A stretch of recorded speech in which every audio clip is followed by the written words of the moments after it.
Ich möchte Ihnen hier anhand eines Wasserschlauches zeigen, was passiert, wenn wir schnarchen, wenn wir schlafbezogene Atemstörung haben.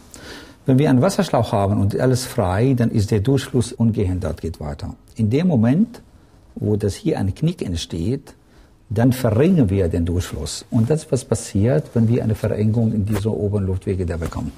Im Schlaflabor, im Schlaf, wird anhand von verschiedenen Ableitungen genau gemessen, wie ist unsere Atmung, haben wir Atemunterbrechung, wie sieht mit unserer Sauerstoffsättigung aus und so weiter. Im Schlaflabor sind wir nur in der Lage zu erkennen, die Folge der Verengung. Die Ursache der Verengung liegt aber hier. Und hier setzt unsere Therapie ein.